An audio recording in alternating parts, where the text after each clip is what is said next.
let's take a deeper dive into the story as a whole. I know I touched on a few key things throughout talking through all of it. I know I talked a little bit on character development and characterization in general, and a lot of the key ideas in the story. But let's just jump into it. Santiago, our main man himself, in the beginning, obviously a very lowly shepherd. Yeah, was rags to riches is how he went. He was nothing, and then throughout the story became something. He became someone who could become the wind. He became a crystal merchant. He could speak the language of the world. He can fulfill a personal legend. He can do it all. There's nothing that could stop this man in the end. Like going between Spain and the Sahara Desert and Giza, and it's if you want a perfect character to talk about character development, you look at Santiago. Absolutely, you look no further. He's right there. Throughout the journey, obviously, he met so many people that influenced him and gave him that ability to do what he can now. The rubric talks about how you need to talk about two people that in how they influence each other. Santiago had like 5. You can't just really pick one because they all had such a profound effect on him in one way or another, and you can't really pinpoint one. But it was the King of Salem who set him off on this journey and gave him this idea, and the gypsy that planted the seed in the beginning to be like, you should go there. The crystal merchant who taught him how to pursue and work for a dream, and give him that work ethic that he already had, and just honing that skill and making sure that he really gets out there and catches that dream, because almost for him, because he won't go to Mecca himself, because then he will have nothing to live for. And the Englishman who tested his limits in higher level thinking, and all the bickering back and forth and understanding so much more about the desert and himself and speaking the language of the world. Fatima, who literally taught him the language of the world by being just this woman that he loves and adores so much.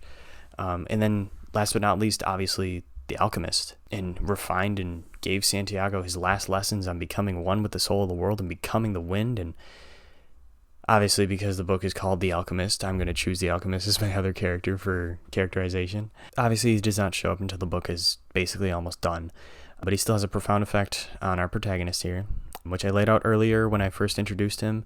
But seriously, without his wisdom, Santiago could not and would not have completed his personal legend, and that's just straight up a fact.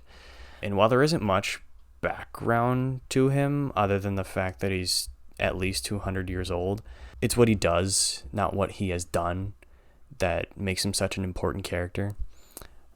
Like the gold that the alchemist made at the end for the monk and the boy and the himself. Obviously, he knew that Santiago was gonna get robbed, so the monk had the extra one to be like, here you go, so there's no real net loss there. And he taught him how to become the wind without actually teaching him, and all of his unorthodox ways taught him so much. And his endless words of wisdom for Santiago, that in and of itself, here, those words gave him the strength to pursue his personal legend. Words like, no matter what he does, every person on earth plays a central role in the history of the world. Like, how deep is that? Like, if anybody tells you that, you're going to have a different perspective on the world now, just being like, oh, wow, maybe. It gets you thinking. And that's kind of what the alchemist wanted. And it still gave him that extra push to make sure that he finishes his personal legend. But on the flip side, the boy had an effect on the alchemist as well. When Santiago is becoming the wind, the simple line stated is, the alchemist smiled. That's it. 3 words. The alchemist smiled. They hold so much meaning, because after pages and pages of little to no emotion from the alchemist, it's just, boom, he smiled. Like, he knows that he's going to become his protege, his apprentice. But Santiago finally speaks the language of the world, and the alchemist is just like, oh, he did it. He's giddy. He's got that effect on him, So there's my characterization piece for the most part. I know a lot of it was back up when I was first introducing characters. But, Santiago is obviously our protagonist through the book. He's the person whose story we follow. But I'm just going to come out right out and say it. There is no antagonist. At least not in the sense of, like, your normal antagonist that we think of. There was no like Joker to Santiago's Batman. There was no like person that was stopping him from his achieving his personal legend. It was nothing like that at all. I mean, obviously there were people that did antagonize the boy, you know, the tribesman, the guy that stole his money in the beginning at the bar. You know, there's people that did patronize him and antagonize him, but really the closest thing to a real antagonist were the tribesmen because they threatened his life. But honestly, the biggest antagonist, if I had to pick one, was Santiago. I mean, there were so many times throughout the story where he had this self-doubt and he was listening to his heart and he was like, I don't know if I should do this. And it was him holding himself back, which I think is a very important lesson throughout the book about how literally you're the only one holding yourself back. And when he's turning himself into the wind, you know, he's realizing that, you know, I have this power inside of me already. He saw the soul of God and he saw that the soul of God was his own soul and how he did have that power to turn himself into the wind immediately, like with him already, and he just had to discover that to, you know, turn himself into the wind. Obviously that's a huge metaphor for just getting through things in life in general and achieving your own personal legend, which, you know, you can hold dear to yourself. You know, you don't have to share that with anybody. Every time Santiago gets knocked down, either by himself or, you know, somebody that steals his gold or anything like that, he just gets right back up and dusts himself off, which ultimately is a great segue into my theme. But the theme I chose for this book was that one must pursue their individual personal legend to truly find their place in the world, which is like the goal of the entire book. Santiago is trying to reach his personal legend so that he can become someone. You know, he's not just going to be a lowly shepherd anymore. He's going to be someone who fulfilled his personal legend. Like, not many people can say that. Which the King of Salem explains earlier in the book, but you have to read this book. This is a must. This is a must. But when the King of Salem first talks to Santiago about the idea of personal legend, he says that a personal legend is, or a person's personal legend is their only obligation, and that they have to follow their personal legend to achieve one's destiny and to become someone. But that everyone's destiny relies on this school of thought, and that the king talks about sacrifice and how that's a huge part of achieving your personal legend, hence the boy giving up his sheep and his gold and leaving Fatima and a year of his life at the crystal shop and almost his life a few times. And you get the point. There's a lot of sacrifice when it comes to reaching your personal legend. But everything for that, you know, making those sacrifices got him to reaching his personal legend. And we see that in the end, the whole universe did conspire to help Santiago achieve his personal legend. And Paulo Coelho is basically begging you throughout the story to keep getting up and dusting yourself off in pursuit of your own personal legend by telling Santiago's story. You know, he's basically giving you this example to follow from.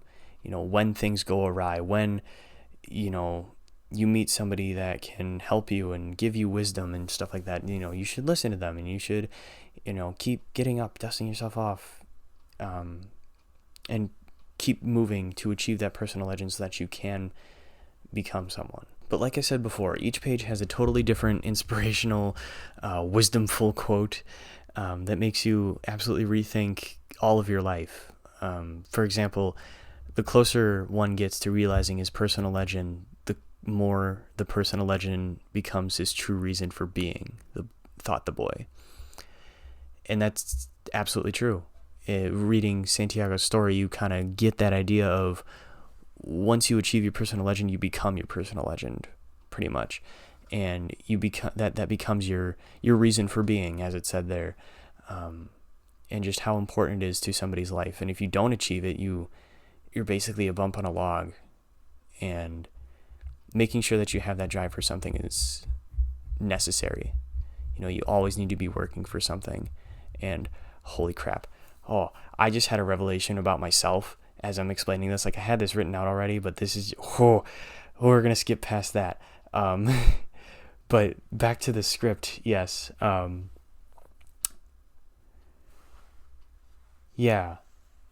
it just, a personal legend makes you who you are, and you should always follow that, no matter what it is. I'm going to start wrapping this up. This has already been an hour long. I haven't edited this yet, but this is already an hour long. So I just want to leave you with a few closing words. Absolutely read this book if you can. It is a quick, easy read with a lot of things jam-packed in there and a lot of things to teach you. And I can only scratch the surface about how deep this book actually is. I know I made fun of it, and I comedicized a lot of it and made it funny, and I didn't give it the justice it deserves, because once you read it, you'll understand. And I did spoil everything, but there was some parts that I did leave out just for when you do read it. You'll be like, oh, you didn't say that part. That's so cool, and I want that to happen, because the author here is such a wordsmith, and everything that is written down has purpose and has meaning behind it, and it's just such a wonderful piece of art. Like, I know books are art, and music is art, and paintings on a wall are art. This chia pet here is art. Everything is art, but this is truly the first book I've read, other than The Old Man and the Sea, where I've gone, this is art, like art. I mean, I will admit, I was concerned at the beginning. I thought this was going to be a lot of like magic and fantasy and I'm the alchemist, yeah. And it wasn't that. What I got was so much more raw and so much more pure, and it gave me so much to think about. And even now thinking about it, I'm having revelations and trying to push that aside so that I can finish this up. But this is such a good book. You need to read it. You have homework. All of you have homework. You need to read A Lesson Before Dying, As I Lay Dying, The Old Man and the Sea, and The Alchemist. This book I'm currently reading and reporting about. This is not infomercial. This is not, for the project. This is literally me, pure, wholeheartedly saying, you need to read this now. Thank you.